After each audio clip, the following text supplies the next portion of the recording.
नमस्कार दोस्तों, अध्ययन लोक में आप सभी का स्वागत है। कैसे हैं दोस्तों? आशा करता हूं बेहतर होंगे, अच्छे होंगे, स्वस्थ होंगे और अपनी तैयारी अच्छे तरीके से कर रहे होंगे। तो आज की जो क्लास है, ये क्लास रहने वाली है, अभी आप लोगों को पता ही है, रेलवे लेवल 1 की एग्जाम डेट अनाउंस हो गई है। उसका एग्जाम 17 सितंबर से स्टार्ट होने वाला है और आपका लास्ट दिसंबर तक ये एग्जाम चलेगा। तो इसकी तैयारी आप लोगों की हो चुकी होगी। तो उसी से रिलेटेड हम मैथ की क्लास है, मैथ के क्वेश्चन इसमें मैंने लिए हैं और सारे क्वेश्चन को हम बहुत ही अच्छे तरीके से सॉल्व करेंगे। बेहतर से बेहतर तरीका मैं आप लोगों को बताऊंगा और इसमें से जो भी कंसेप्ट आएंगे उससे रिलेटेड वो भी हम उसके साथ जानते चलेंगे। तो चलिए दोस्तों, शुरुआत कर देते हैं क्लास की और देखते हैं क्लास का पहला क्वेश्चन।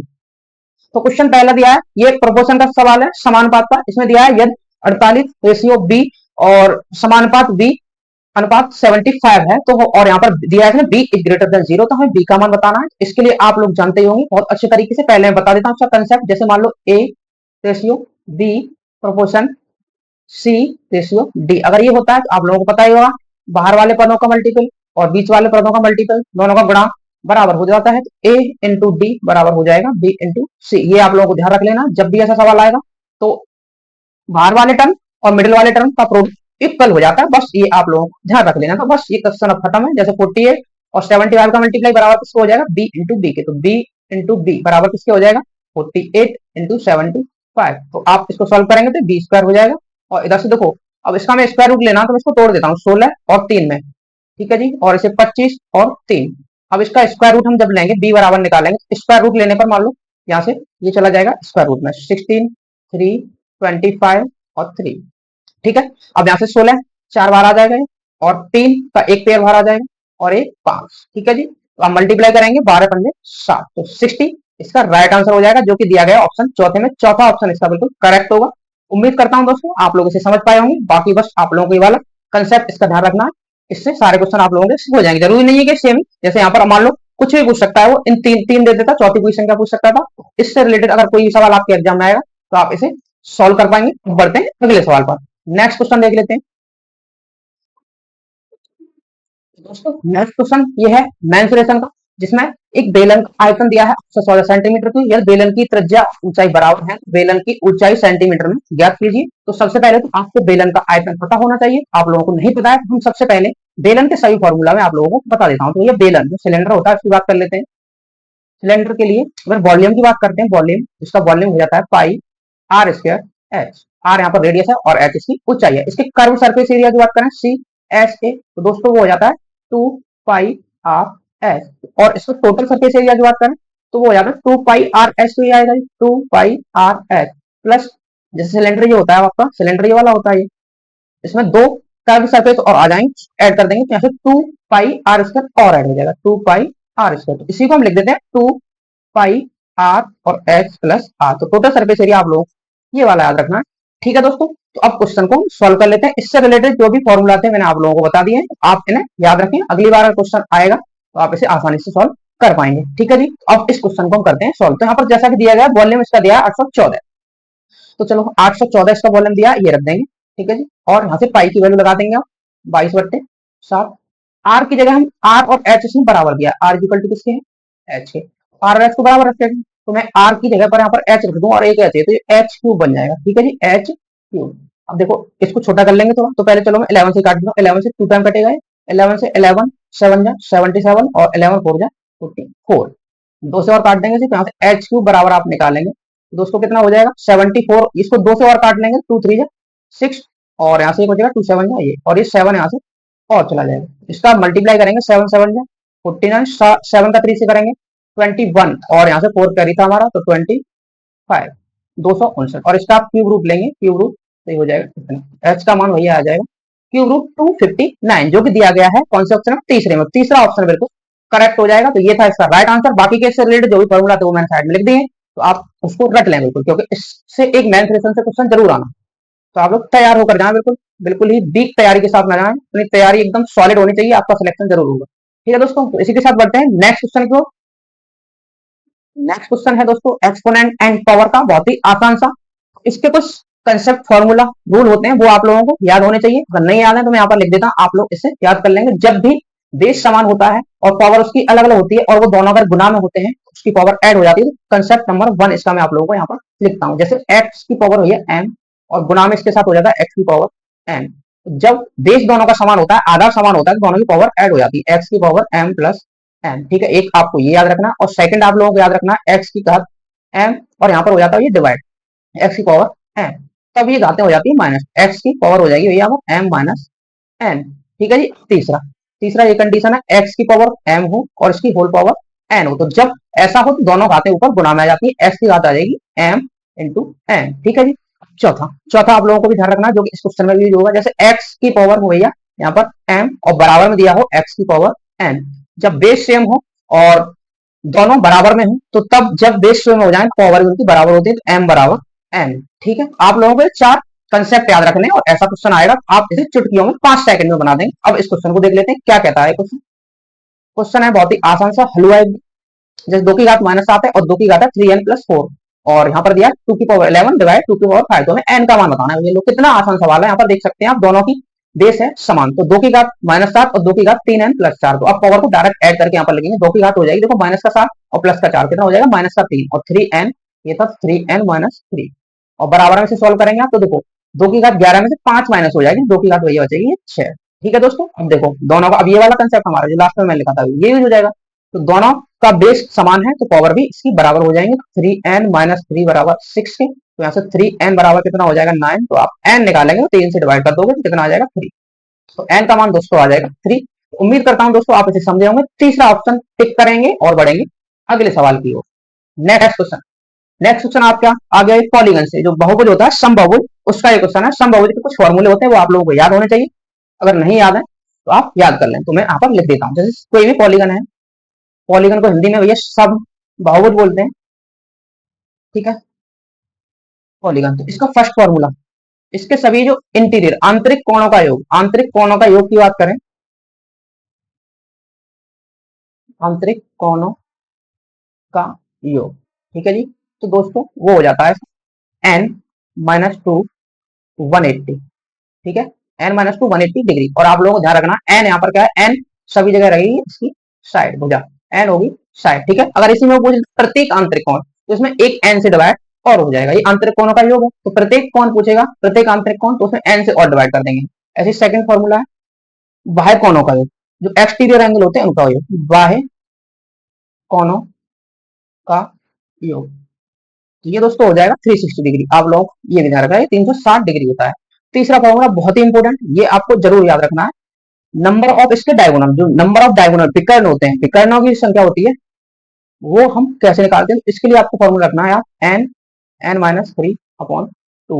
इन तीनों में से आपसे कोई भी सवाल आपके एग्जाम में पूछा जा सकता है, तो आपको तीनों फॉर्मूले अगर याद है तो आपका क्वेश्चन आपके हाथ से नहीं बच पाएगा, जरूर सॉल्व करेंगे। तो देख लेते हैं इस क्वेश्चन को। एक समचतुर्भुज के प्रत्येक अंतः कोण का माप ज्ञात कीजिए। तो भैया समचतुर्भुज, समचतुर्भुज आप नहीं जानते हैं इसकी कितनी भुजाएं होती है, 6 साइड होती है इसमें, समचतुर्भुज में कितनी साइड होती है 6, और इसमें प्रत्येक अंतः कोणों का योग होता है n-2 180, और हमें बताना है इसमें प्रत्येक अंतः कोण, तो प्रत्येक अंतः कोण के लिए इसमें मैंने अभी बताया आप लोगों को, इसी फॉर्मूले में n से डिवाइड और कर देंगे, n-2 180 अपॉन लोग, इसमें n का मान कितना रख देंगे 6, तो 6 में से 2 घटाएंगे तो 4 आ जाएगा, और ये 180, और डिवाइड करेंगे आप इसमें फिर से 6 से आप इसको काटेंगे 30 आ जाएगा, 30 डिग्री, 30 का मल्टीप्लाई 4 से करेंगे तो आ जाएगा 120 डिग्री, तो 120 डिग्री इस क्वेश्चन का सही आंसर हो जाएगा, जो कि दिया गया है चौथे ऑप्शन में। चौथा ऑप्शन इसका बिल्कुल करेक्ट हो जाएगा। तो दोस्तों आपको समझ आएगा। ऐसे ही अगर यहाँ पर होता, यहाँ पर पूछा प्रत्येक बाह्य कोण, तो प्रत्येक बाह्य कोण के लिए आप क्या करते हैं 360 अपॉन n, यहाँ भी साइड होती है उससे डिवाइड कर देते, तो ये भी बात आप लोग ध्यान रख लेंगे, ये वाली और ये वाली। ठीक, प्रत्येक कोण की बात करें इस एंगल के लिए, तो हमें n से डिवाइड और कर देना है। आपको ये कंसेप्ट, फॉर्मूला और क्वेश्चन सब कुछ समझ में आया होगा। इसी के साथ बढ़ेंगे भाई अगले सवाल की ओर। अगला सवाल आपकी स्क्रीन पर बेहद आसान सा सवाल, आपके पास है 5 सेकंड, 5 सेकंड में लगाइए दिमाग, इसका आंसर क्या हो सकता है। वैसे 2 ही सेकंड का क्वेश्चन है, इसमें कुछ भी नहीं, आपको मिलता है 5 second. Your time is over. अब हम बताते हैं आप लोगों को इसको करने का एक बहुत ही शॉर्ट तरीका। जैसे यहाँ पर दिया एक संख्या और उसके व्युत्क्रम का योग -2 है, इस परिस्थिति में संबंधित द्विघात समीकरण और संख्या का चयन कीजिए। कुछ भी नहीं है भैया क्वेश्चन में, मान लो संख्या x थी और इसका विपरीत हो जाएगा, इसका जो विक्रम है 1/x, इसने बोला है दोनों का योग -2 है, तो ये x का मान ही रख के देख लो, अगर x का मान -1 ही रख दोगे, 2 तो 2 तो आ गया, तो खत्म। क्या है, x का मान -1 रखने पर हमारा आ जाना चाहिए -2। तो देखो कौन सा ऑप्शन है, पहला तो हो ही नहीं सकता है, पहला हो ही नहीं सकता है, क्योंकि आप यहाँ पर रखिए 0 के बराबर ही नहीं आए, इसको सेटिस्फाई नहीं कर रहा है, x बराबर -1 इसको सेटिस्फाई नहीं कर रहा है, खत्म।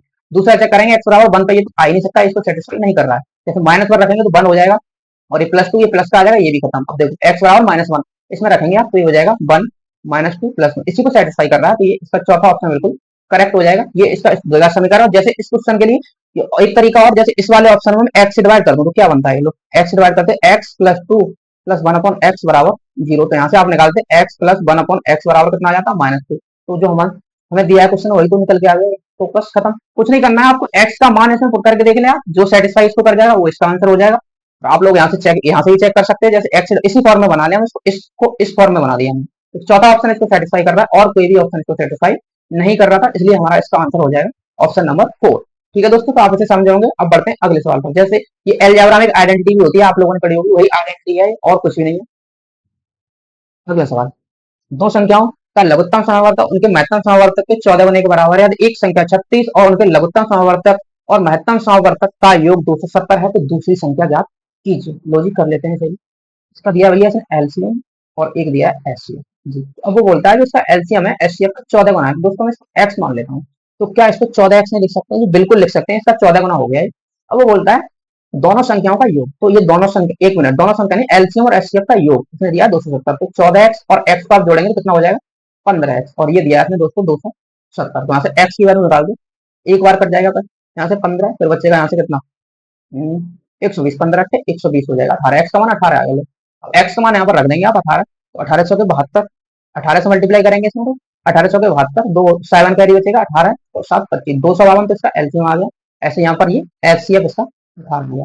तो आप लोगों ने एक फॉर्मूला पढ़ा होगा, एलसीएम इंटू एचसीएफ बराबर होता है first number into second number, बस वही रख देना, क्योंकि हमारे पास यहाँ एक नंबर दी गई है, तो हम दूसरी संख्या आसानी से निकाल सकते हैं। तो लो रख दो जी, एलसीएम इंटू एचसीएफ बराबर किसके हो जाता है, first number into second number, खत्म। तो एलसीएम और एचसीएफ कितना आता है 252 इंटू एचसीएफ है आपका 18, और फर्स्ट संख्या 36 और सेकंड है बतानी है, 18 से इसको काट लो 2 टाइम, 2 से इसको काट लो तो कितना आ जाएगा 126, तो सेकंड नंबर हमारी आ जाएगी दोस्तों 126, 126 होगी भैया दूसरी संख्या जो कि दिया गया ऑप्शन नंबर सेकंड में। ऑप्शन सेकंड बिल्कुल करेक्ट हो जाएगा, आप इसे समझ पाए होंगे। बस आप लोगों को ये याद रख लेना है, तो ये वाला फॉर्मूला इसका बिल्कुल याद रखना पड़ेगा, बस इसी फॉर्मूला को खेलता और कुछ भी नहीं था इस क्वेश्चन में। अब बढ़ते हैं अगले सवाल पर।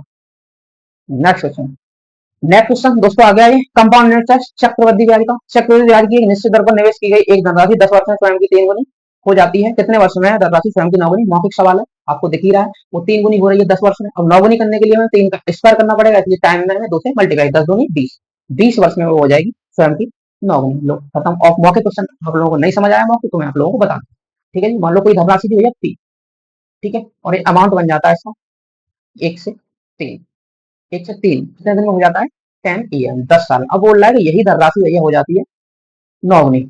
अब 9 गुनी कितने समय में होगी हमें बताना है। 9 गुनी होने के लिए 3 का स्क्वायर करना पड़ेगा, 3 स्क्वायर होने पर 3 आएगा, ठीक है जी बिल्कुल आएगा। तो हमें टाइम में भी तो 2 से गुना करना पड़ेगा, 10 इंटू 2 तो 20 ईयर, ये इसका 20 साल, 20 साल में वो धनराशि स्वयं की 9 गुनी हो जाएगी। और इसके पीछे का और कंसेप्ट अगर आप नहीं समझ रहे हैं और बता देता हूँ। जैसे कोई धनराशि भैया पी है, क्योंकि जो कंपाउंड इंटरेस्ट में धनराशि हमेशा जीपी गुणोत्तर श्रेणी में हमेशा ये इंक्रीज होती है, बढ़ती है। जैसे मान लो कोई धनराशि पी थी, अब वो 10 ईयर में हो जाती है अपनी 3 गुनी 3p, तो अगले वो 10 साल में भी अपनी ही 3 गुनी होगी, लोग अगले 10 साल में भी अपनी 3 गुनी होगी। इसका 3 गुना करेंगे 9p आ जाएगा। तो यही तो हमारा क्वेश्चन था।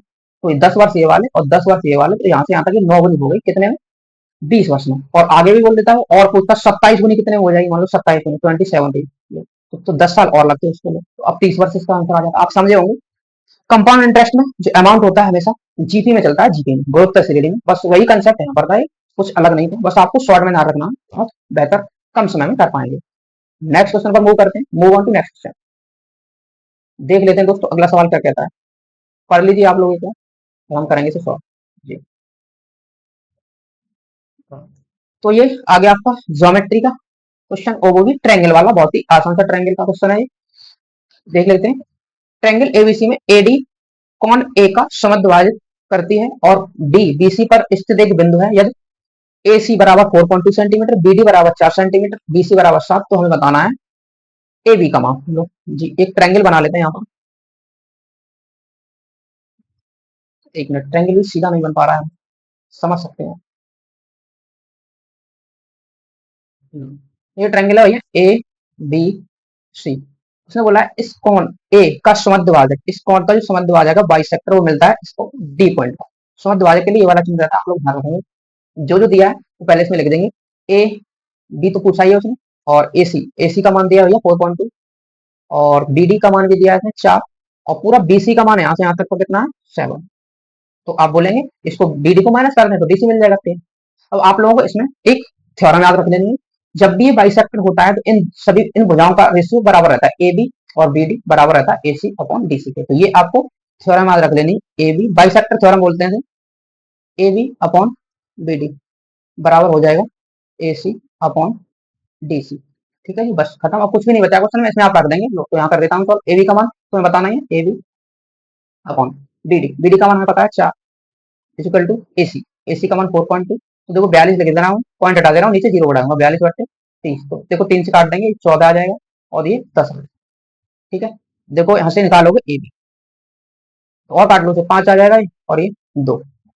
क्रॉस मल्टीप्लाई आप लोग करेंगे, 14 दूनी 28 हो जाएगा, और इधर 5 से डिवाइड हो जाएगा, 28 बट्टे, तो 5 से 5 बार चला जाएगा, और फिर 5 से 30, तो 5.6 सेंटीमीटर इसका आ जाएगा बिल्कुल सही आंसर, जो कौन से ऑप्शन में दिया गया पहले में। Option 1 is the correct. तो ऑप्शन 1 इसका बिल्कुल सही है। बस आप लोगों को ये वाली थ्योरम याद रखना, जब भी एंगल बाइसेक्टर होगा तो एंगल बाइसेक्टर जो भी अगली लाइन पर मिलता है, उस लाइन से ये इसका पॉइंट है BD और AC, इन दोनों का रेशियो, और DC और AC इनका रेशियो हमेशा इक्वल रहता है। तो इसी के साथ बढ़ेंगे दोस्तों अगले सवाल, तो समझ पाए होंगे अच्छे तरीके से, उम्मीद करता हूँ। तो नेक्स्ट क्वेश्चन को देख लेते हैं। अगला सवाल है दोस्तों, ये आपका डिस्काउंट का पट्टा का सवाल है। एक दुकानदार ग्राहक के लिए दो योजनाएं, अर्थात या तो 30% और 20% की क्रमिक छूटें, या दो खरीदें एक मुफ्त पाएं लाया है। इन दोनों योजनाओं में दी जाने वाली कुल वास्तविक प्रतिशत छूटों में धनात्मक अंतर डिफरेंस कितना होगा जी। ठीक है, अब देखो एक दुकानदार ने ग्राहक को दो छूटें दी है, एक तो 30% और 20% की तो लगातार छूट दे दी इसमें क्रमिक, और एक दो वस्तुओं खरीदने पर एक मुफ्त दे दी। तो हमें बताना है इन दोनों का जो डिस्काउंट निकल के आएगा, उन दोनों में अंतर क्या है। तो लो जी, आप लोगों को इसका पता ही होगा, जब दो लगातार छूट होती है तो इसके लिए A plus B minus A B upon 100, ये होता है इसकी इक्विवेलेंट। इक्विवेलेंट छूट ये निकल के आती है इसकी, तो आप रख दीजिए। हम लोगों को ध्यान रखना है यहाँ पर ये वाला फॉर्मूला, एक की जगह 30 है, 30 और 20 को ऐड करेंगे 50 हो जाएगा, 50%, माइनस इन दोनों को मल्टीप्लाई करेंगे 60, 3 दूनी 6, 600 में 100 से डिवाइड करेंगे आप 6, तो कितना आ जाएगा 44%। तो पहली वाली छूट इसकी हुई है 44% है। ऐसी सेकंड वाली, अब देखो दो की खरीद पर एक मुफ्त मिल रहा है, तो मान लो एक वस्तु की कीमत 100 रुपए है, तो दो वस्तुओं की कीमत कितनी हो जाएगी 200, तो 200 इसकी हो जाएगी और 100 इसकी।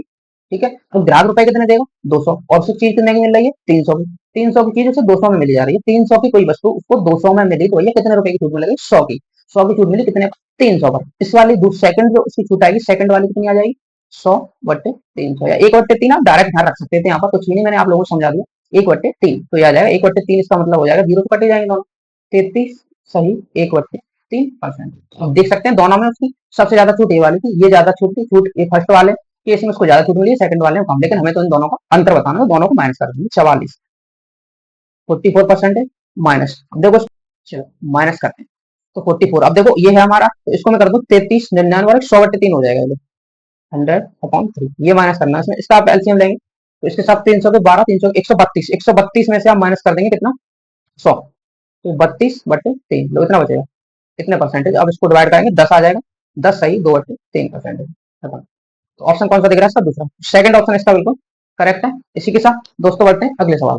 नेक्स्ट है दोस्तों एवरेज, औसत का सवाल है। विष्णु ने अपनी 10वीं पारी में x रन बनाए, ये रन बनाने के बाद उसके प्रति पारी औसत में 8 रन की वृद्धि हुई, यदि नया औसत 28 है तो x का मान ज्ञात करिए। बहुत ही आसान सा सवाल है दोस्तों, जैसे 9वीं पारी तक मान लो उसका स्कोर कुछ है, और 10वीं पारी में वो कुछ रन बना देता है, इसके बाद उसका औसत 28 न्यू औसत है 28 हो जाता है, वो बोले 8 की वृद्धि हो गई है, 8 की वृद्धि हुई है। 9वीं पारी तक 20 रहा होगा, कोई बता देगा, तो 9वीं पारी तक उसका औसत कितना रहा होगा 20, 8 रन की वृद्धि के बाद 10वीं बार 28 होगा। तो हमें बताना है कि 10वीं पारी के बाद उसका, उसने मतलब 10वीं पारी में कितने रन बनाए थे, तो हमें ये बताना है। ठीक है, तो देखो इसका एक आसान सा तरीका बता दे रहा हूँ अभी, जैसे 8 रन की वृद्धि हुई है तो 9 8 मतलब 9 पारियों में 8 8 की वृद्धि की होगी इसमें, तो 9 और 8 का मल्टीप्लाई करेंगे तो जाएगा 72, 72 तो ये होगा, 72 रन तो इसने पिछली 9 पारियों को दे दे, और 28 वो खुद अपने आप में रही होगी, ये इन दोनों का आप ऐड करेंगे कितना आ जाएगा 100, तो उसमें एक्स का मान आ जाएगा 100। 10वीं पारी में उसने 100 रन बनाए हैं 100, तो ये हो गया इसका चौथा ऑप्शन करेक्ट है। जैसे आपको ये समझ नहीं आया तो आप ऐसे भी कर सकते हैं, यहाँ पर अंतर देखेंगे +8 की वृद्धि हुई है, और यहाँ पर देखेंगे एक पारी की वृद्धि हुई है +1, इस वाले का मल्टीप्लाई इसके साथ करते हैं, तो 28 का एक के साथ करेंगे आप 28 आ जाएगा, प्लस इस 9 का मल्टीप्लाई 8 के साथ करेंगे 72 आ जाएगा। तो ये आपके जो 10वीं पारी के रन ही इसके निकल के आ जाएंगे, जो एक्स के बराबर दिया, तो तब भी यहाँ से आप निकालेंगे 100 आ जाएगा। 100 इसका बिल्कुल सही आंसर है। उसने अपनी 10वीं पारी में 100 रन बनाए, जिसके कारण उसकी पिछली पारियों में भी 8 की वृद्धि हुई है। ठीक है मेरे दोस्त, आप इसे समझे होंगे। अब बढ़ते हैं दोस्त अगले सवाल पर। अगला सवाल बहुत ही आसान सा, एकदम आसान सवाल, एलसीएम का। क्लास तीसरी चौथी क्लास का बच्चा भी से कर देगा, ऐसा सवाल है। 62 और 30 का लघुत्तम समावर्तक ज्ञात कीजिए। लो 62 30 का लघुत्तम समावर्तक कोई भी बता देगा।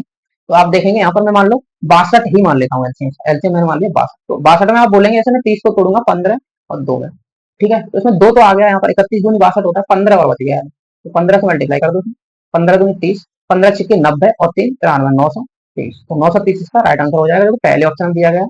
पहला ऑप्शन इसका बिल्कुल हो जाएगा दोस्तों करेक्ट। एलसीएम आप जानते हैं लोवेस्ट कॉमन मल्टीपल है, छोटी ऐसी छोटी से छोटी संख्या लेनी होती है जो इन दोनों संख्याओं से डिविजिबल होगी। तो देखो ये भी कटेगी इनसे, लेकिन हमें छोटी संख्या लेनी, छोटी। तो 930 हमारा इसका सही आंसर होगा। आप ऑप्शन से भी इसको कर सकते थे, ठीक है। आप वैसे लिख के करेंगे तब भी आपका आंसर आ जाएगा, लेकिन वो थोड़ा लंबा तरीका हो जाता है। अब बढ़ते हैं दोस्तों अगले सवाल, नेक्स्ट क्वेश्चन देख लेते हैं। नेक्स्ट क्वेश्चन क्या है? नेक्स्ट क्वेश्चन फिर से दोस्तों मेंसुरेशन का वही एरिया वाला क्वेश्चन है। क्षेत्रफल ज्ञात करना है त्रिभुज का, और इसमें आप लोगों को हीरोज फार्मूला जो है वो याद रखना पड़ेगा। याद होगा आप लोगों को उस फार्मूला, क्योंकि एक विषमबाहु त्रिभुज है। विषमबाहु त्रिभुज का जो क्षेत्रफल निकालने के जब उसकी तीनों साइड दी जाती है, तो हम हीरोज फार्मूला का यूज करते हैं, जो कि हीरोज फार्मूला होता है यहाँ पर एरिया का, वो मैं यहाँ पर लिख देता हूँ। ए इक्वल टू होता है अंडर रूट में होता है कभी एस एस माइनस ए, एस माइनस बी और एस माइनस सी। ये यहाँ पर एबीसी त्रिभुज की साइड है, ए बी और सी। और एस यहाँ पर होती है इसकी सेमी पेरीमीटर, ए प्लस बी प्लस सी अपॉन 2। ठीक है दोस्तों, आप लोगों को फॉर्मूला याद रखना। तो यहाँ पर साइन पैरामीटर में निकाल लेंगे, आप इसको ऐड करेंगे 4 3 7 और 3 10, 100 हो जाएगा। 110 112 112 और 2 से आप डिवाइड करेंगे तो 56 आ जाएगा। इसकी सेमी पैरामीटर आ जाएगी 56। अब एरिया वाले फॉर्मूला यहाँ पर हम लगाते हैं और हमारा आंसर हमें मिल जाएगा 56 आएगा। 56 में से 42 माइनस करेंगे तो आप 14 आ जाएगा, ठीक है। इंटू 36 माइनस करेंगे इसमें से, 56 में से 36 माइनस होगा तो आ जाएगा 0 और 2 20 आ जाएगा। इंटू 34 माइनस करेंगे तो 22 आ जाएगा, ठीक है दोस्तों। और ये हमारा आएगा स्क्वायर रूट। इसको सॉल्व करने के लिए जो भी हमारे नंबर बाहर निकले, देखो अब मैं इसको कैसे तोड़ता हूँ। इसको मैं लिख दूँ 14 इंटू 4, 56 को मैंने 14 इंटू 4 में तोड़ दिया, और ये हमारे पास 14 यहाँ पे है। इसको मैं लिख दूंगा 4 इंटू 5, लो यहाँ से 4 का, और इसको मैं लिख दूंगा 11 इंटू 2। कोई फायदा नहीं होगा बस, क्योंकि ये बाहर निकलेगा ही नहीं। तो देखो 14 का एक, ये 14 का ये 14 एक पेयर, एक 14 बाहर चला जाएगा। 4 का एक पेयर है, एक 4 बाहर चला जाएगा, बस खत्म, और कुछ बाहर जाएगा नहीं। तो बाकी अंडर रूट में 22 और 5 का मल्टीप्लाई कर देंगे 100। तो 14 का 4 से मल्टीप्लाई करेंगे 56, 56 under root 110, 56 under root 110 is the right answer of this question, जो कि दिया है ऑप्शन सेकंड में। सेकंड ऑप्शन बिल्कुल दोस्तों करेक्ट हो जाएगा। तो बस इसमें कुछ भी नहीं था, आप लोगों को फॉर्मूला आता है तो आप फॉर्मूला में लगाएंगे, कैलकुलेशन करेंगे और आपका आंसर आ जाएगा। बस आप लोगों को फॉर्मूला नहीं भूलना है, ठीक है जी। तो अब बढ़ते हैं अगले सवाल पर, देख लेते हैं नेक्स्ट क्वेश्चन क्या कहते हैं। अगला क्वेश्चन है, दो संख्याओं का योग 205 है, यदि इनमें से एक संख्या को 5% कम कर दिया जाए और दूसरी संख्या को 10% बढ़ा दिया जाए, प्राप्त परिणामी संख्या बराबर होती है। दोनों प्रारंभिक संख्याओं में छोटी संख्या ज्ञात करनी है। तो बेहद आसान सवाल। तो संख्या दो भैया, संख्याओं को मैं एक्स और वाई ही मान लेता हूँ। एक्स और वाई दोनों का योग कितना दिया है? 205। अब उसने बोल दिया एक संख्या को 5% कम कर दिया है, दूसरे को 10% बढ़ा दिया, तो दोनों संख्या बराबर होती है। एक्स को हम 5% कम करेंगे, 5% दोस्तों होता है 1/20। आप लोग इसका फ्रैक्शन जानते हैं, 1/20, और ये 10% होता है 1/10। तो संख्या 20 से 1 कम हो जाएगी तो ये हो जाएगी 19/20 एक्स, और दूसरी संख्या 1 कम हो जाएगी तो 9/10, 10 से 1 कम हो जाएगी 9/10 वाई। ठीक है जी, इतना आप समझेंगे। एक यहाँ से काट देंगे, ये यहाँ से काट देंगे, लो अब 2 से आप मल्टीप्लाई करेंगे, इधर 9 दूनी 18 आ जाएगा, और बाई 1 मिनट कुछ मिस्टेक हो रही है, 1 मिनट, दूसरी संख्या 10% बढ़ती है, वही तो मैं बोल रहा था, कुछ मिस्टेक हुई है। 10% की वृद्धि होती है, तो 10% वृद्धि 11/10 आएगी, 11/10 वाई। एक जीरो खत्म, ठीक है। तो यहाँ से एक्स आप निकालेंगे, कितना आ जाएगा? एक्स और वाई का रेशियो निकाल दो, एक्स अपॉन वाई आ जाएगा यहाँ पे 22/19। अब इन दोनों का योग, अब इसको जोड़ के देखते कितना हो रहा है। 9 और 2 11, और ये हो जाएगा 2 और 3 41। 41 की वैल्यू क्वेश्चन में कितनी दी गई है? 205। तो यहाँ से आप एक की वैल्यू निकालेंगे 5, 1 बराबर 5 के। हमें बतानी थी कौन सी संख्या दोनों प्रारंभिक संख्याओं में छोटी संख्या। तो छोटी हमारी 19 है, 19 का 5 से मल्टीप्लाई करेंगे, 19 और 19 95, 95, 95, 19 और 5 का मल्टीप्लाई कर देंगे, 1 यूनिट हमारे 5 बराबर 19 हो जाएगा 95 बराबर। तो 95 इसका हो जाएगा सही आंसर। ठीक है दोस्तों, इस तरीके से आप ऐसा क्वेश्चन आएगा तो बनाएंगे अपने एग्जाम में, और बहुत ही कम समय में आप इसको सॉल्व करेंगे। ठीक है, अब बढ़ते हैं नेक्स्ट क्वेश्चन। नेक्स्ट क्वेश्चन, एक शो की टिकट का मूल्य अभिभावकों के लिए 7.50 और बच्चों के लिए 3 रुपए, यदि कुल 952 टिकटों की बिक्री से 55 5925 की राशि एकत्र की गई है, तो बेचे गए टिकटों की संख्या ज्ञात कीजिए। ठीक है जी। तो चलिए देखो, एक तो आप इसको समीकरण बना के कर सकते हैं, इक्वेशन। टू वेरिएबल में इक्वेशन बनाएंगे, उससे भी सॉल्व हो जाएगा। और मैं आपको एक बेहतर आसान से तरीका बताता हूँ बिल्कुल। जैसे मैं मान लेता हूँ, मान लो यहाँ पर सभी मैंने बच्चे ही मान लिया, मान लो सारे जो टिकट बेचे हैं बच्चों के ही बेचे हैं, तो एक बच्चे से 3 रुपए मिलते हैं, तो यहाँ पर 952 टिकट बेचे हैं, तो 952 × 3। अगर मैं सभी बच्चे मान लेता हूँ, बच्चे मैंने मान लिया कि सारे टिकट बच्चों को ही बेच दिया जाता है, 952 × 3 इतने रुपए मिलने हैं। चाहिए 3 दूनी 6 और 3 पंजे 15, 3 दूनी 27, 28 56, इतने रुपए बच्चों से मिलने चाहिए। लेकिन यहाँ पर रुपए मिले हैं 5925। तो जो एक्स्ट्रा रुपए मिले होंगे दोस्तों, तो वो किसके मिले होंगे? अभिभावकों के मिले होंगे। तो लोग इसको मैं 58 से 5925 में से माइनस कर दे रहा हूँ। तो आप उल्टा माइनस करें, ये ना समझो, बड़े वाले में से छोटा माइनस करना, डिफरेंस लेना है। 11 में से आप 15 में से 6 घटाएंगे, 9 बच जाएगा यहाँ पर। और यहाँ 11 में से 5 घटाएंगे, 6 आ जाएगा। और यहाँ पर 0, और ये 5 में से 2 घटाएंगे, 3, तो 3069। अब जो 3069 रुपए एक्स्ट्रा आए, तो वो एक्स्ट्रा रुपए किसके आए होंगे? तो इन दोनों का डिफरेंस लेंगे यहाँ से। एक्स्ट्रा इन दोनों का डिफरेंस कितना हो जाएगा यहाँ से? ये हो जाएगा 4.5। तो 4.5 से हम इसमें डिवाइड कर देंगे, 4.5 से हम डिवाइड करेंगे, तो ये मिल जाएगा हमें। यहाँ पर किसकी संख्या मिलेगी? वो हमें अभिभावक की संख्या मिल जाएगी। कितनी? तो हमारे अभिभावक जो होंगे वो निकल के आ जाएंगे 3069 बट्टे 4. यहाँ से जीरो हटाएंगे, इसको पॉइंट हटाएंगे, जीरो बढ़ा लेंगे, 5 से काट लेना। चलो 5 से 9 बार कट जाएगा, 5 काटेंगे, 5 से 30, 5 से कम 5, और यहाँ से 5 की 15 और 5 अच्छे 40। अभी 9 से कट रहा होगा पूरा। 9 पंजे 45, 9 से 54, 6 बार कट जाएगा, 54। यहाँ से बचेगा आपका 6 और 1 7, 9 8 72, और 9 2 अभिभावक की संख्या दोस्तों यहाँ पर आ गई 682। लेकिन हमें बच्चों की संख्या बतानी थी, तो बच्चों की संख्या बताने के लिए हम इसको माइनस कर देंगे, वहां पूरे में से 952 में से इसको घटा देंगे, 952। इसमें से क्योंकि टोटल टिकट यहाँ पर इतने बेचे गए, दोनों की संख्या इतनी थी, इसमें से माइनस करेंगे अब 0, और यहाँ पर आपका आ जाएगा 7, और यहाँ पर 8 में से 270। तो 270 वहां पर है बच्चे, तो बच्चों की संख्या है दोस्तों 270। आप समझे होंगे इसको, इस तरीके से आप कर सकते हैं। बाकी वही तरीका है आप लोगों का, जैसे आप इक्वेशन बना के करेंगे, तो मान लो बच्चों की संख्या आप एक्स, अभिभावकों की संख्या एक्स मान लेंगे, तो 7.5x प्लस 3y बराबर आप कितने के रख देंगे? 5925 के, ये हो जाएगा। और दूसरा x प्लस वाई बराबर कितने को होगा? 952 के। तो आप इन दोनों को इक्वेशन को इसमें 3 से मल्टीप्लाई करके दोनों इक्वेशन को सॉल्व करेंगे, तब भी आंसर आपका उतना ही आ जाएगा। तो आप इक्वेशन बनाते इस क्वेश्चन को कर सकते हैं, आप इस तरीके से भी आप इसे कर सकते हैं। उम्मीद करता हूँ दोस्तों मेरा तरीका जो मैंने आप लोगों को बताया, मेरा मेथड आप अच्छे से समझे होंगे, और आप अपने क्वेश्चन को इस क्वेश्चन में मतलब अप्लाई कर पाएंगे पेपर में। ठीक है, तो बढ़ते हैं अगले सवाल। नेक्स्ट क्वेश्चन देख लेते हैं क्या कहता है। नेक्स्ट क्वेश्चन दोस्तों आ गया आय वाला क्वेश्चन है। एज रिलेटेड जो क्वेश्चन होते हैं। कमल विष्णु का पिता है, उनकी वर्तमान आयु का योग 60 वर्ष है। यदि 6 वर्ष पूर्व कमल की आय विष्णु की तत्कालीन आय की 5 गुनी थी, तो विष्णु की वर्तमान आय वर्षों में कितनी? लो ठीक है जी। तो हम 6 वर्ष पहले की बात कर लेते हैं, 6 ईयर बिफोर, 6 साल पहले की बात कर रहे हैं। तो 6 साल पहले कमल था, कमल को कैसे, और एक विष्णु था बी। तो कमल विष्णु का पिता है, तो बोलता है उसकी आय की 5 गुनी थी, 1 और 5। ठीक है जी। तो अब देखो इसको एक्स से मल्टीप्लाई कर, चलो एक्स ही होंगे, एक्स और अब ये इसकी 5 गुनी है, लेकिन अब अगर 6 साल पहले की है, तो 6 साल अगर ये अभी वर्तमान आयु का योग इनका ऐसा है, तो दोनों की 6 साल कम रही होगी, 6 साल यानी कि आयु कम रही होगी, तो इसमें 12 माइनस हो जाएगा। 6 तो इसकी मतलब विष्णु की कम होगी, और 6 कमल की, तो इन दोनों का योग 6 साल पहले हम देखेंगे, तो 6x हमारा योग आ जाएगा, तो कितने के बराबर होगा 60 माइनस 12, तो 48। तो एक्स हम निकालेंगे, यहाँ से आ जाएगा एक्स बराबर आ जाएगा 8। तो 6 साल पहले अगर विष्णु की बात करें, 6 साल विष्णु की उम्र हो जाएगी 88, लेकिन उसने पूछा वर्तमान। तो 8 में अब 6, अभी वर्तमान मतलब 6 साल पहले की बात है, तो उसकी वर्तमान जो उम्र हो जाएगी प्रेजेंट में, वो कितनी हो जाएगी? आप उसमें 8 में 6 कर देंगे, 14 वर्ष, 14 ईयर यहाँ पर दोस्तों उम्र है किसकी? विष्णु की। अगर इसमें कमल की उम्र की बात कर लेते हैं, कमल की उम्र कितनी है? कमल की वर्तमान, कमल की यहाँ से देखो आप 8 से मल्टीप्लाई करते हैं 40, तो 6 साल पहले की है, और वर्तमान पूछता किसकी हो जाती है? 46। तो कमल की पूछ सकता था, तो कमल की आप 46 बता देते। ठीक है जी। नेक्स्ट क्वेश्चन पर बढ़ते हैं, अगला सवाल। नेक्स्ट क्वेश्चन आ गया दोस्तों, टाइम स्पीड एंड डिस्टेंस का, समय दूरी और चाल का सवाल है। बहुत ही आसान सा सवाल है। रेलगाड़ी एक 6 AM बजे स्टेशन एम से प्रस्थान करती है, और उसी दिन 2 PM बजे स्टेशन एन तक पहुंच जाती है। रेलगाड़ी बी 8 बजे स्टेशन एन से प्रस्थान करती है, उसी दिन 3 बजे स्टेशन एम पर पहुंच जाती है। तो हमें बताना रेलगाड़ी ए और बी के मिलने का समय। ठीक है जी, चलो इसे भी सोल्व करते हैं। मान लो मैं ए और बी रेलगाड़ियां ले लेता हूँ। ए यहाँ पर स्टेशन एम से प्रस्थान करती है एक रेलगाड़ी, ये स्टेशन है, और ये एन तक जाती है, और रेलगाड़ी है भैया ए, और एक इधर से चलती है बी। तो यहाँ से जो ए रेलगाड़ी है यहाँ तक पहुंचती है दोस्तों, वो यहाँ से 6 बजे चलती है, 6 बजे, 6 बजे चलती है, और वो पहुंच जाती है 2 बजे। तो क्या आप मुझे बताएंगे इसको कितने घंटे लगे? तो 6 से 12 तक 6 घंटे तो वो हो गए, और 8 घंटे तो उसको लगे, यहाँ तक पहुंचने में उसको 8 घंटे लगे। जैसे दूसरी रेलगाड़ी है एन, एन जाती है इधर ए तक, बी से ए तक, तो ये चलती है दोस्तों यहाँ से 8 बजे, 8 बजे, और ये पहुंच जाती है यहाँ पर 3 बजे। तो इसको कितने घंटे लगे? तो बोलेंगे 7 घंटे इसको लगेगी, 7 आवर, ठीक है।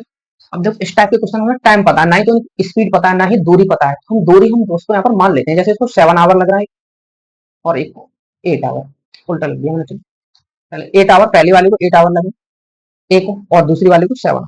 ये ए के लिए बात चल रही है और ये बी, तो इनकी दूरी हम इनका एलसीएम मान लेते हैं, दोनों का एलसीएम, तो हम एलसीएम जानते हैं, इसका कितना हो जाएगा 56, ये इनकी दूरी मान लेंगे 56 किलोमीटर, मान लो 56 किलोमीटर दूर है दोनों, ए और बी के बीच की दूरी मान लेंगे 56 किलोमीटर। अब देखो हमारे पास टाइम है, दूरी भी है, तो इसकी स्पीड निकल आएगी दोनों की, तो इसकी स्पीड कितनी आ जाएगी 7 किलोमीटर पर आवर, और दूसरी वाली की दूरी, दूसरी वाली की आ जाएगी 8 किलोमीटर पर, दोनों की स्पीड हमें पता चल जाएगी। देखो ये वाली 6 बजे चली है, दूसरी 8 बजे, तो 2 घंटे में ये कुछ, जब तक 8 बजे होंगे, 8 बजे मान लो यहाँ पहुंची है 8 बजे, तो 8 बजे तक कुछ दूरी चल लेगी, तो इसकी स्पीड कितनी है 7, और 2 घंटे में कितनी दूरी चल देगी 14 किलोमीटर। तो मान लो सी पॉइंट पर पहुंची यहाँ पर सी, तो सी और डी के बीच की दूरी दोनों ये रिलेटिव स्पीड से कवर करेंगे, ये दोनों, ये इधर आएगी, ये इधर आएगी, तो यहाँ से यहाँ तक आप देखेंगे तो कितना बचाएगा, 14 माइनस कर देंगे इसमें से 14, तो ये 42 किलोमीटर, तो 42 किलोमीटर, 1 मिनट पेन का कलर थोड़ा चेंज कर लेता हूँ, देखिए। तो जो सी डी हमारी यहाँ से सी से डी तक की डिस्टेंस है 42 किलोमीटर हमारी बच जाएगी, 42 किलोमीटर के चलेंगे रिलेटिव स्पीड से, 42, और यहाँ पर रिलेटिव स्पीड दोनों की देखेंगे 7 और 8 जोड़ देते हैं। अगर विपरीत दिशा में दोनों ट्रेन चलती हैं तो हम हमेशा स्पीड को प्लस करते हैं, आप लोगों को पता होगा, और सेम डायरेक्शन में चलती हैं तो स्पीड को हम माइनस कर देते हैं। तो 42 में डिवाइड कर देंगे 15 से, 8 और 7 15, देखो 15 से आप डिवाइड करेंगे, चलो 3 से काट लेना, पर इसे सॉल्व कर लो, 3 पंजे 15, और 3 से काटेंगे 14, 5 दूनी 10 हो जाएगा, 2 घंटे तो ये हो गए, और यहाँ से आप निकालेंगे +4/5, इसको मिनट में चेंज कर देंगे, तो 2 घंटे, और इसको 60 से मल्टीप्लाई कर दूंगा, 5 12 चौके 48, 2 घंटे 2 आवर 48 मिनट बाद वो दोनों ट्रेन मिलेंगी। तो 8 बजने के बाद 2 घंटे 48 मिनट बाद वो ट्रेनें मिल जाएंगी, तो 8 और 2 10, 10 बज के 48 मिनट, 48 मिनट वैसे भी एक ही ऑप्शन में दिख रहा है, तो आपको ज्यादा दिमाग लगाना नहीं, तो 10 बजकर 48 मिनट पर वो दोनों ट्रेनें आपस में मिली होंगी। तो उम्मीद करता हूँ दोस्तों आप इस कंसेप्ट को, क्वेश्चन को बहुत अच्छे तरीके से समझ पाए होंगे। तो इसी के साथ दोस्तों मैं बढ़ता हूँ अगले सवाल को, नेक्स्ट क्वेश्चन देख लेता हूँ क्या कहता है। नेक्स्ट क्वेश्चन आज की क्लास का बहुत ही सबसे आसान सवाल, इससे आसान सवाल कोई हुई ही नहीं सकता, बिल्कुल आसान सा सवाल पूछ लिया है। नीचे दिए गए विकल्पों में से सबसे छोटी भिन्न का चयन कीजिए। तो क्या सवाल है भैया, देखो आप देख सकते हैं अंश, भिन्न आप जानते हैं न्यूमरेटर और डिनोमिनेटर से मिलकर बनती है, भिन्न से फ्रैक्शन बोलते हैं। इसमें जब फ्रैक्शन का मान, दो फ्रैक्शन में अंश का मान, तो न्यूमरेटर का मान देख सकते हैं, सब में समान है, सब में समान है मेरे भाई। तो हम देखेंगे जो डिवाइड में है, जो डिनोमिनेटर है, वो जो सबसे बड़ा होगा, सबसे बड़ा होगा वही सबसे छोटी हो जाएगी, तो बड़ी संख्या से हम डिवाइड करेंगे तो छोटा मान आएगा। तो बड़ा कौन सा दिख रहा है इसमें, 155 सबसे बड़ा है, 155, तो इस तीसरा ऑप्शन इसका करेक्ट हो जाएगा, ये हो जाएगी सबसे छोटी भिन्न। अगर इसमें पूछ लेता है कि सबसे बड़ी भिन्न बताइए, तो सबसे बड़ी बनने के लिए हम देखते हैं सबसे छोटा, डिनोमिनेटर में सबसे छोटा कौन सा, 150, तो सबसे बड़ी बात कर रहा हूँ, ये हो जाएगा। ठीक है दोस्तों, तो आप लोगों को ध्यान रखना, जब अंश सेम होता है तो डिनोमिनेटर में हम देखेंगे सबसे छोटी संख्या, तो वो हो जाएगी सबसे बड़ी भिन्न, और अगर सबसे बड़ी भिन्न पता करनी थी, सबसे छोटी देखेंगे, और सबसे छोटी पता करनी है तो सबसे बड़ी संख्या देखेंगे डिनोमिनेटर में, तो वो थी 155, तो इसलिए इसका ऑप्शन हो जाएगा तीसरा करेक्ट। अब बढ़ते हैं अगला सवाल में, जो कि आज की क्लास का सबसे लास्ट सवाल है। लास्ट क्वेश्चन देख लेते हैं, एक समकोण त्रिभुज एबीसी में कौन बी समकोण है, tan a बराबर 1/√3 sin a cos c plus cos a sin c। तो पहले तो आप लोगों को ये पता होना चाहिए किसका फॉर्मूला होगा, क्योंकि आपको बिल्कुल बोलेंगे हमें तो पता है सर, ये sin a प्लस c का फॉर्मूला बनेगा। आप लोग देख सकते हैं बी तो समकोण है, तो बी अगर 90 हो गया, करना ही नहीं है इस क्वेश्चन में, बी 90 डिग्री होगा, क्या लिख रहा हूँ मेरा इतना 90 डिग्री, बी 90 हो गया, तो आप लोग जानते हैं समकोण त्रिभुज होता है, तीनों कोनों का योग 80 होता है, और एक इसमें 90 होगा, तो बाकी के जो ए और सी बचे उनका योग भी तो भैया 90 हो जाएगा, तो क्या हो गया साइन 90, तो खत्म। तो साइन 90 की वैल्यू कितनी होती है, एक, साइन 90 का मान होता है एक, वो की ऑप्शन पहला ही सही हो जाएगा, कुछ नहीं करना है, tan a और इसका यूज भी नहीं करना है आप लोगों को बता दो, एक बार बना के दिखा देता हूँ ट्रायंगल, आप लोगों को लग रहा होगा क्या कर दिया लोग जी। तो यहाँ पर देखो बी, बी पर ये समकोण है, ये मान लो मैंने ए मान लिया, और ये सी, तो ये 90 हो गया, तो बाकी ए और सी का योग भी तो 90 होगा, तो कुछ नहीं करना है, बस ए और सी ये 90 रखेंगे। साइन 90 का मान आप अच्छे से जानते होंगे, अगर नहीं आपको मान याद है तो जो ट्रिग्नोमेट्रिक टेबल होती है मान वाली, वैल्यू वाली, उसको आप रट लें, पूरा सारे मान आप लोगों को याद होने चाहिए, तभी आप क्वेश्चन में मान लगा पाएंगे, क्योंकि उसमें आपको वैल्यू लिखकर नहीं देगा। ठीक है दोस्तों, अगर इसका tan a का यूज करके भी आप इस क्वेश्चन को कर सकते हैं, लेकिन जरूरत नहीं। tan a में जैसे देख लें यहाँ पर, तो tan में ये 1/√3 किसकी वैल्यू होती है, tan 30 की, तो यहाँ से a का मान वैसे भी 30 हो रहा है, इसकी जरूरत ही नहीं होती, और जैसे c का मान का तो 90, तो यहाँ पर वैल्यू लगाते हैं आप, यहाँ पर साइन a की वैल्यू, साइन a का मान आता है यहाँ पर 30, और ये आ जाता है 60, 30 60 ये रखते हैं, तो आप वैल्यू लगा दे, बहुत ही लेंथी हो जाता, कुछ नहीं करना है इतना आपको, बस इतना आप लोगों को ध्यान रखना है, इसी से आपको क्वेश्चन सॉल्व हो जाएगा। तो बस आज की क्लास में दोस्तों इतने ही सवाल लिए थे, आगे और क्लास आपके लिए आती रहेंगी, रीजनिंग की भी क्लास आएगी। ठीक है दोस्तों, तो आप मुझसे जुड़े रहें और अपनी तैयारी अच्छे तरीके से करते रहें, अपना रिवीजन करते रहें, प्रैक्टिस करते रहें, प्रैक्टिस सेट लगाएं, प्रैक्टिस सेट बहुत जरूरी है, क्योंकि ऑनलाइन आप लोगों का एग्जाम है, तो ऑनलाइन प्रैक्टिस जरूर करें, या नहीं कि आप कॉपी किताब लेके बैठे हैं, पेन पेपर से कर रहे हैं, तो वो आप लोगों को दिक्कत हो सकता है, क्योंकि ऑनलाइन एग्जाम में आपकी ऑनलाइन बैठने की हैबिट, ऑनलाइन माउस चलाना नहीं आता, वो बहुत जरूरी है। तो बस इतने ही सवाल दें, और अब मिलेंगे अगली क्लास में। आप अपना ध्यान रखें, खुश रहें, तब तक के लिए bye bye, take care, thank you.